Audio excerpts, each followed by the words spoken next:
Have you ever stood in a crowded place and realized someone you love is suddenly gone? A child, a heartbeat, just vanished under the brightest lights in America. This isn't a story about monsters in the dark, it's about how light itself can blind us. If you've ever felt that fear, that emptiness, share your thoughts below. Tell us where you're watching from, and stay until the end. You won't believe how this ends. The air outside the Sagebrush Casino was dry and humming, the kind of desert night that carried both silence and electricity. Laura Carson stepped out of the family's old Chevy, stretching her legs after 5 long hours on the highway. Behind her, the neon lights of the casino blinked like restless eyes, glowing red and gold against the endless Nevada sand. Her father, Robert, yawned behind the wheel. "Coffee," he said. "Then we'll push through to California." In the back seat, 6-year-old Ethan stirred from his nap, clutching his little stuffed dog. His glasses were slightly crooked, and his red jacket still smelled faintly of campfire from the night before. When he spotted the arcade through the glass doors, his sleepy eyes lit up. "Mom, can I play? Just one game, please?" Laura smiled, brushing the dust from his hair. "10 minutes, champ. Stay right where I can see you, okay?" She knelt to zip his jacket, her voice soft but firm. Ethan nodded eagerly and ran toward the row of flashing machines. The jingles of electronic music swallowed his laughter as Laura turned to follow her father toward the cashier. They waited for quarters, talked about traffic, and for a moment, just a moment, everything felt ordinary. Laura checked her watch. 5:20 p.m. When she turned back toward the arcade, the stool where Ethan had been sitting was empty. The game still blinked. Insert coin. At first, she assumed he'd wandered a few steps away, maybe to the candy counter, maybe to the bathroom. But as the seconds became minutes, her chest tightened. "Dad," she called, her voice uneasy. "He's not here." Robert frowned, leaving his coffee on the counter. "He can't have gone far." Together they searched the arcade, then the hallway, then the diner. No Ethan. The noise of the casino pressed in the ringing slots, the hum of conversation, the artificial cheer. Laura's voice rose above it. "Ethan, Ethan." Guests began to stare. A guard approached, calm and rehearsed. "Ma'am, kids hide all the time. We'll find him." He spoke into his radio. Within minutes, announcements echoed over the loudspeakers. "Attention guests. We are assisting in locating a missing child. 6-year-old male, brown hair, blue glasses, red jacket. If you've seen this child, please contact security." Laura stood frozen beside a slot machine, her heart pounding so loudly she could barely hear. People glanced around, shrugged, and went back to their games. The lights flickered across her pale face. Outside, dusk sank over the desert. Wind lifted small spirals of dust across the parking lot. Laura and her father ran from car to car, calling his name, scanning under the yellow street lamps. Nothing. Only the endless hum of the interstate. When the police finally arrived, their red and blue lights washed across the casino walls, painting the night in flashes of warning. An officer took notes, asking the same questions again and again. How long had he been gone? Did he have any reason to run away? Laura shook her head, clutching Ethan's stuffed dog against her chest. "He wouldn't leave me. Not him." The officer radioed the others. "Seal every exit. Nobody leaves." The casino's bright laughter dimmed into tension. Guests looked up, realizing something terrible was unfolding behind the glitter. Time stretched. 6:45 p.m. The arcade stood empty, machines still blinking. Laura pressed her palms against the glass doors, whispering his name through trembling lips. Then a voice from the entrance. A woman, breathless. "I think I saw a little boy in a red jacket, holding hands with a man." Laura turned sharply. "Where?" The woman hesitated, uncertain. "Maybe the south exit. I'm not sure." He looked calm, like he knew him. The sound of slot machines faded into a hollow ringing in Laura's ears. She didn't know it yet, but that single uncertain sentence would shape the next 14 years of her life.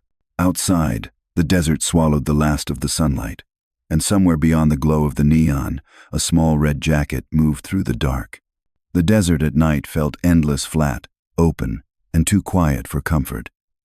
Red and blue police lights pulsed across the sand outside the Sagebrush Casino, cutting through the darkness like heartbeat flashes. The clock over the main entrance read 8:12 p.m. By now, the words "missing child" had spread through every corridor, but the bright casino floor kept spinning, as if refusing to notice the panic beneath its lights. Laura sat in a small security office, her hands trembling around Ethan's stuffed dog. Her father stood beside her, face pale, jaw tight. Outside the glass door, officers spoke quietly into radios, marking maps, assigning search routes. A sergeant leaned in. "We'll sweep the parking lots, ma'am. The desert, too. Do you have a recent photo?" Laura fumbled through her wallet and pulled out a small school picture. Ethan, smiling with uneven teeth, the corner of his glasses catching light. The officer nodded, then carried it out to the waiting patrols. By 9 p.m., search teams were walking the perimeter with flashlights. Dogs barked, straining on their leashes. Wind pushed fine dust through the air, erasing tracks almost as soon as they were made. Each minute felt heavier than the last. Inside, the casino's PA system repeated the same announcement every 15 minutes. "If you have seen this child." The words had become background noise. Gamblers kept playing. Dealers kept dealing. Neon didn't dim for grief. Deputy Michael Torres approached Laura gently. "Ma'am, any chance Ethan might have gone outside on his own?" "No," she said, voice breaking. "He's afraid of the dark." Torres nodded, glancing toward the window. Then someone helped him leave. It was the first time anyone said "helped him leave." The phrase cut through Laura like glass. She rose from the chair. "You think someone took him?" "We don't know yet," the deputy answered. "But we're not ruling it out." By midnight, helicopters circled low over the desert, their searchlights sweeping the dunes like slow-motion lightning. Officers moved methodically, calling Ethan's name into the wind. The only reply was the hum of the highway and the occasional cry of a coyote. At 12:47 a.m., one of the searchers shouted. Everyone froze. Laura's breath caught as they ran toward the voice. A young deputy knelt beside a parked truck near the edge of the lot, holding something small between his gloved fingers, a pair of bent blue glasses. Laura's knees gave out. She recognized them instantly. "Those are his," she whispered. "My God, those are his." The glasses were dusty, one arm twisted, the lenses cracked. No footprints nearby, no blood, no sign of struggle, just the glasses, half buried in sand, like the desert had swallowed the rest. Torres placed a comforting hand on her shoulder. "We'll send it to the lab. It might tell us something." But Laura already knew what the emptiness meant. She stared out toward the black horizon, where the lights of the casino ended and the true night began. Somewhere out there, her son was alone or worse. The next morning, the story hit local radio. "Boy vanishes from Nevada casino." News vans parked outside the Sagebrush sign, cameras turning every tear into a headline. Reporters spoke words like abduction, suspect, no trace. Laura stood by the barricade, hair tangled by desert wind, her eyes hollow but fierce. "I don't care how long it takes," she said quietly to the deputy beside her. "I'm not leaving this place without him." And yet, as the sun rose over the empty dunes, even the light itself seemed to retreat from the truth, leaving behind only the sound of the wind and a broken pair of glasses gleaming faintly in the sand. The next spring brought no answers, only headlines. "Suspect in casino child case identified. Nevada police close in." The name splashed across every TV in Las Vegas. Harold Pierce, a 8-year-old software programmer from Henderson. He wore wire-rimmed glasses, had blonde hair, and most damning of all, had been at the Sagebrush Casino that Thanksgiving weekend. Laura watched the report from her small motel room, heart racing. The anchor's voice was confident. Witnesses claim a man matching Pierce's description was seen leading the missing boy toward the south exit. The screen cut to Pierce being escorted by deputies, blinking under the camera flashes. She pressed her palms together. This has to be him. The image of Ethan's little hand in a stranger's grip haunted her. She imagined her son scared, confused, trusting the wrong man. Detective Karen Doyle, assigned to the case, met Laura at the station 2 days later. "We finally have someone who fits, Mrs. Carson," she said. "He matches 2 independent witness statements." Laura's voice trembled. Did he say what he did with my boy?" Doyle hesitated. "He denies everything, says he never spoke to any child that day." The interrogation footage played on the monitor. Pierce, sitting still, hands folded. "I was at the casino," he admitted. "Had dinner, played a few slots, went home. I didn't even know there was a kid missing until I saw the news." Weeks passed, and the story spread nationwide. Reporters camped outside the courthouse. Talk shows called him the Neon Kidnapper. Each night, Laura sat by her motel window, hearing strangers debate whether the man on the screen looked like the type. The trial began in early June 1987. Laura took the stand, her voice shaking as she described the last time she saw Ethan. The prosecutor pointed toward Pierce. "Is this the man you believe took your son?" Tears welled in her eyes. "Yes, I think so." But think so wasn't enough. Under cross-examination, the defense asked, "Mrs. Carson, did you actually see this man touch or speak to your son?" "No," she whispered. "But he was there," the courtroom murmured. Reporters scribbled furiously. Day after day, the evidence unraveled. No fingerprints, no fibers, no footage. One witness claimed Pierce wore a gray coat, another swore it was brown.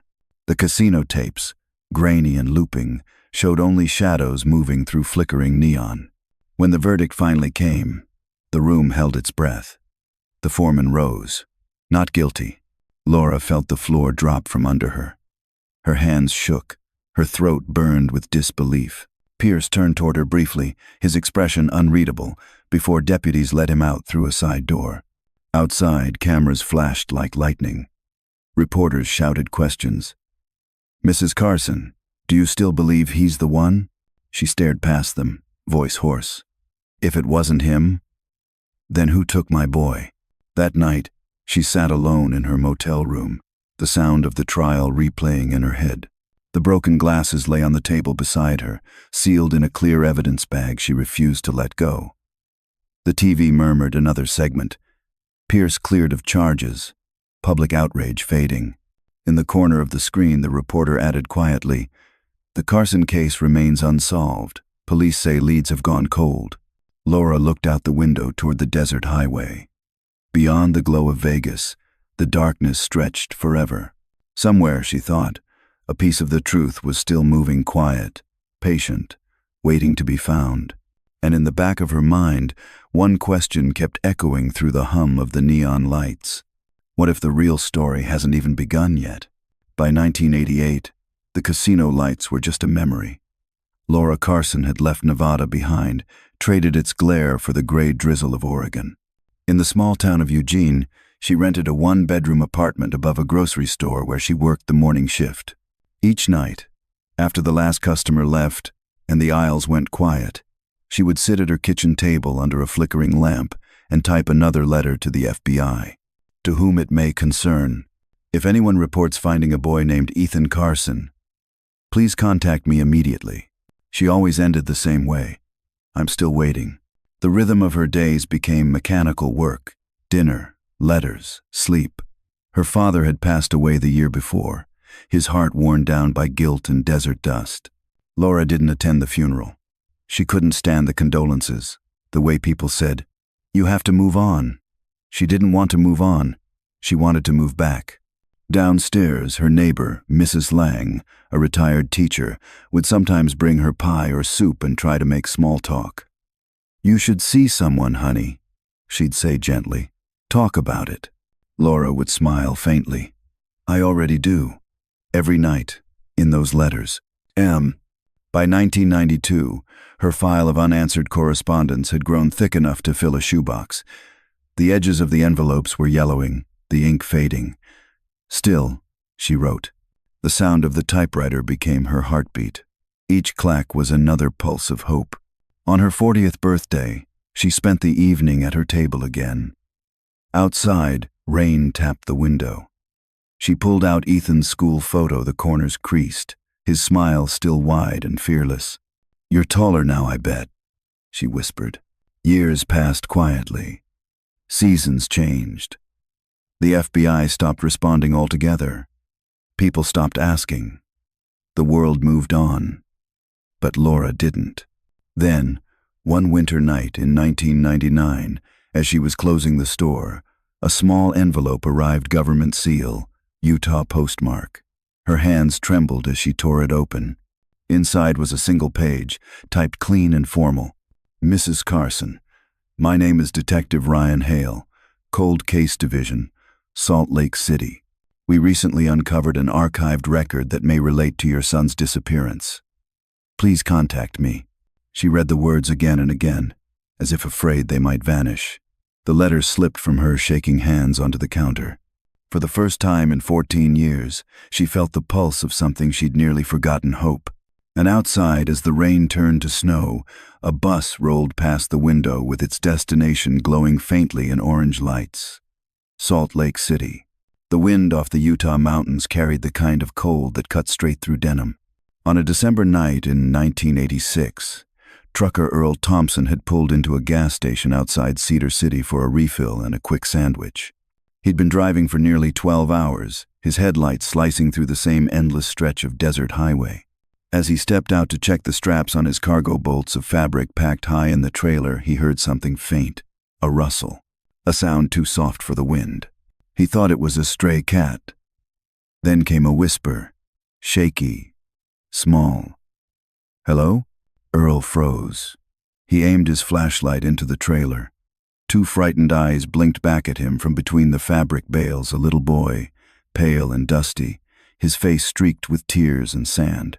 "Sweet Jesus," Earl murmured. "Hey, buddy, you okay?" The boy didn't answer. He just hugged his knees tighter, shivering. His red jacket was dirty, his glasses gone.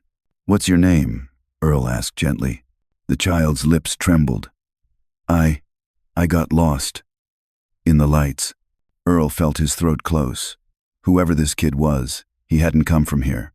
He coaxed him out, wrapped his flannel jacket around the boy, and called the local sheriff's office on the payphone. Within 20 minutes, a patrol car pulled up. Officer Diane Morrow, a woman with kind eyes and a weary face, took one look at the child and whispered, "Poor thing." The boy didn't remember his parents, didn't remember the casino. He didn't even react when they asked if someone had hurt him. He just stared at the fluorescent light buzzing above him and mumbled, "Too bright." Because Utah had no access to Nevada's missing child reports, the police logged him as John Doe # 4U. For the next few days, social workers tried to find a match. They called surrounding states, mailed Polaroids, waited for answers that never came. At the county shelter, the boy hardly spoke. He watched the other children play, clutching a small paper cup of milk like it was something sacred. A nurse named Carol sat with him one evening and asked, "Would you like a new name, sweetheart?" After a long silence, he whispered, "Noah." And just like that, he became Noah Pierce, the name that would stay with him for the next 14 years. A month later, he was placed with a foster couple, Paul and Marlene Pierce, who lived in a quiet town outside Provo. They were gentle people who'd spent years trying and failing to have children of their own. They gave him a small bedroom painted blue, a nightlight shaped like a crescent moon, and told him, "You're safe now." At first, Noah hardly spoke, but time, as it often does, softened the edges. He learned to ride a bike. He made friends at school. Still, there were nights when the dark came too fast, and he'd wake screaming from dreams of flashing red lights and the sound of machines chiming in endless rhythm. Marlene would rush in and hold him. "You're home, baby," she'd whisper. "You're home." By the time he turned 7, the past had become something he couldn't explain, only feel. A blur of color, a smell of coffee and coins, and a voice calling his name that he could never quite remember. Years later, when he'd look back, he would remember one small thing from that winter night. The man in the trucker's cap kneeling beside him, saying softly, "You're safe now, son. I'll get you out of the dark." What no one knew, not the officers, not the Pierces, Not even Noah himself was that his real name still sat inside a sealed file in Nevada, labeled Ethan Carson, missing minor case 86 to 1129. And somewhere, hundreds of miles away, a mother in Oregon was still writing letters to a son who had already been found just under another name. Salt Lake City smelled faintly of snow and exhaust that morning, the kind of cold that makes breath visible, as if every exhale is proof of being alive. Laura Carson sat in the back seat of the unmarked sedan, twisting the strap of her purse between her fingers. She hadn't been here since she was a teenager, back when she still believed every problem could be solved by reason. Now, after 14 years, she was about to meet the impossible. A son the world had declared gone. Detective Ryan Hale glanced at her in the rearview mirror. "You don't have to do this today," he said softly. Laura shook her head. "I've been waiting since 1986. Today's fine." When they pulled up outside the Salt Lake City precinct, Laura hesitated at the door. The building wasn't remarkable gray stone, glass windows, but for her, it might as well have been the edge of another life. Inside, the hum of conversation and clicking keyboards filled the air. In a small interview room at the end of the hall, a young man sat with his hands folded, shoulders tense. Noah Pierce, 20 years old, college sophomore. He'd been told he was helping identify a cold case. He didn't know that the woman about to walk through the door was his mother. Ryan stepped in first. "Noah, thank you for coming back. There's someone I'd like you to meet." Laura entered quietly. For a moment, the world narrowed to the sound of her own heartbeat. Noah turned, confused. His eyes, Ethan's eyes, met hers. He frowned slightly. "I know you?" Laura's voice trembled. "You used to wear blue glasses," she said, "and you had a little stuffed dog you never went anywhere without." Noah blinked, startled by the precision of it. "How?" She took a step closer, pulling something from her purse. A small, worn photograph. Ethan, age 6, smiling at the camera, red jacket zipped up to his chin. "I've been waiting for you," she whispered. He stared at the photo, his face tightening. A memory flickered behind his eyes, bright lights, the sound of machines chiming, a woman's voice calling his name. He pressed a hand to his temple. "I remember. Lights, red lights, and..." Laura's breath caught. "You said that once, the night you disappeared. I got lost in the lights." Noah's eyes widened. He reached instinctively to the back of his right ear, feeling the small, teardrop-shaped birthmark the nurses had always noticed. Ryan watched quietly as Laura stepped closer, her fingers trembling as she brushed aside his hair, revealing the mark she'd memorized from a doctor's note 14 years ago. Her tears came before she could stop them. "It's you. It's really you." For a heartbeat, Noah didn't move. Then his expression cracked walls of confusion and disbelief, collapsing into raw emotion. He reached out, hesitating only for a second, then pulled her into his arms. Laura broke. She clutched him the way drowning people hold air, sobbing into his shoulder, whispering his name again and again. Ryan stood by the doorway, quietly stepping back to give them space. For all the years he'd worked cold cases, this was the moment every detective silently dreamed of but rarely saw, the instant when statistics turned back into life. When Laura finally looked up, she cupped Noah's face, memorizing every line of it. "You grew up safe," she said through tears. "That's all that matters." Noah's voice was quiet, almost childlike. "I had dreams sometimes. I'd hear someone calling me, but I never saw who it was. It was me," she said softly. "It was always me." "Oh." They sat together for a long time. Outside, the snow began to fall, soft and soundless against the windows. Later, Ryan returned with 2 mugs of hot chocolate instead of coffee. "You've both had enough of bitter things," he joked lightly, setting them down. Laura smiled through her tears. For the first time in years, her laughter didn't sound like something breaking. As they prepared to leave, Noah looked at Ryan. "What happens now?" Ryan shrugged gently. "That's up to you two. You have 14 years to catch up on." In the hallway, as mother and son walked side by side toward the exit, Laura noticed the lights flickering above them, red emergency bulbs blinking softly. reflected in the wet floor tiles. Noah looked up at them too, smiling faintly. "Guess I'm not lost in the lights anymore," he said. She reached for his hand. "No, sweetheart. You finally found your way home." Outside, snowflakes drifted through the glow of the street lamps. The air smelled of winter and new beginnings. But as Ryan Hale watched them drive away, his phone buzzed with a new message from the lab, an update on the hair sample storage records. There was a second envelope listed from the 1986 evidence box, one that hadn't been opened. He frowned, scrolling through the note. It simply read, "Unknown item recovered near the south exit, unprocessed." He glanced out the window toward the snowy horizon, a prickle of unease running through him. The case was over, yes, but perhaps not completely. And for the first time since the reunion, he wondered if the lights of Nevada still had one more secret left to reveal. A year later, the winter light in Eugene, Oregon, had softened. Snow still gathered along the sidewalks, but the air didn't feel quite as heavy anymore. Inside a modest suburban house, laughter drifted from the kitchen, something that had been missing for far too long. Laura Carson poured coffee into 2 mugs while her son Noah, still getting used to being called Ethan again, sorted through old photographs spread across the table. "You kept all of these?" he asked, smiling faintly. "Everyone," Laura said. "They were all I had." He lifted a picture of himself at 6, holding his stuffed dog. "I can't remember this," he said quietly. "It feels like a dream someone else told me." Laura reached over, touching his hand. "Then we'll start new ones, the kind that don't fade." Their story had spread beyond Eugene. News networks had covered the reunion. Mother reunites with son after 14 years, DNA breakthrough solves Nevada cold case. People across the country wrote letters, some from as far as Maine and Florida, thanking her for reminding them not to give up hope.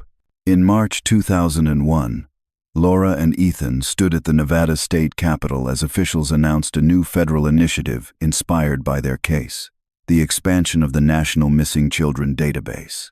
Reporters crowded around. When asked what message she wanted to share, Laura spoke slowly, every word anchored by truth. "Never underestimate a mother's persistence," she said, "and never forget that science and compassion work best when they walk together." The applause was warm, honest. But later, standing alone outside the building, Laura gazed toward the desert beyond the highway, the same stretch of sand that had stolen her child once. The wind carried the faint scent of dry sage. She whispered, "You gave him back to me."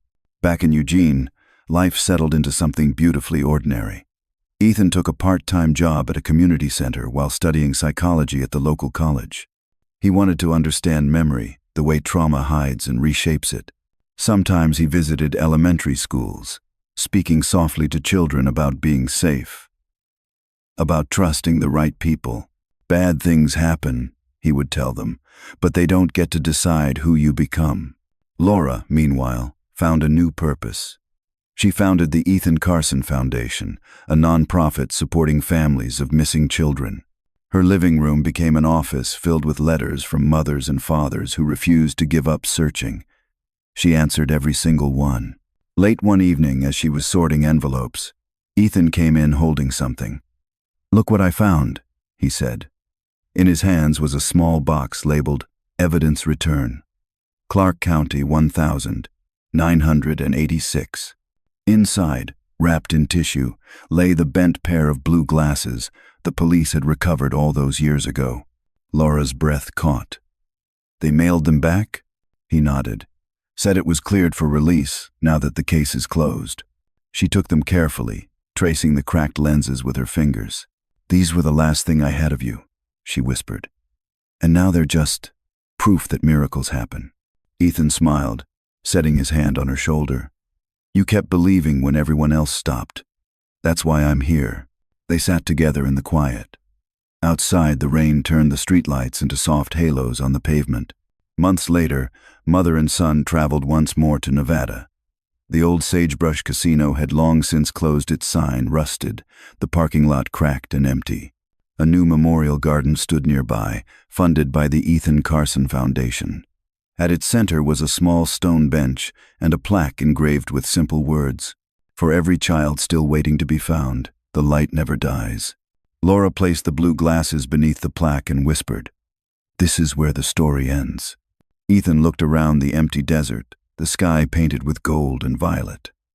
"No," he said softly. "This is where it begins again." She smiled through her tears, pulling him into an embrace as the evening wind lifted dust across the forgotten parking lot. The neon sign flickered once more, as if taking one last breath before darkness reclaimed it. As they walked back to their car, Laura turned to glance over her shoulder. The setting sun caught the broken glass frames, sending one brief flash of blue light into the dusk like a signal, a promise. Somewhere in that light, she could almost hear a child's voice again, faint but sure, saying the same words he had whispered long ago. "I got lost in the lights." Laura smiled, whispering back, "And you found your way home." The camera of memory pulled wide, mother and son driving west along the highway, the desert stretching endless ahead of them. The voiceover would end the story simply, "In a world full of bright distractions, love remains the one light that never fades." The story of Ethan Carson is more than a tale of disappearance and reunion. It is a reflection of faith, endurance, and the unbreakable bond between a parent and a child. It reminds us that hope is not a weakness, but a form of quiet strength that defies logic, time, and circumstance. In a world where many give up when answers don't come, Laura Carson chose to believe, to keep writing letters to a son the world had already buried in silence. Her persistence becomes a mirror for every person who has ever lost something, a loved one, a dream, a part of themselves, and still kept searching. The story also honors the power of progress, how science, empathy, and human determination can meet to heal what once seemed impossible. It shows that closure isn't just about finding someone, it's about rediscovering yourself through the journey. For every light that blinds, there is one that guides. Ethan Carson's story teaches us that miracles are not born from luck, but from love that refuses to surrender, and that sometimes the smallest light of faith can lead us all the way home.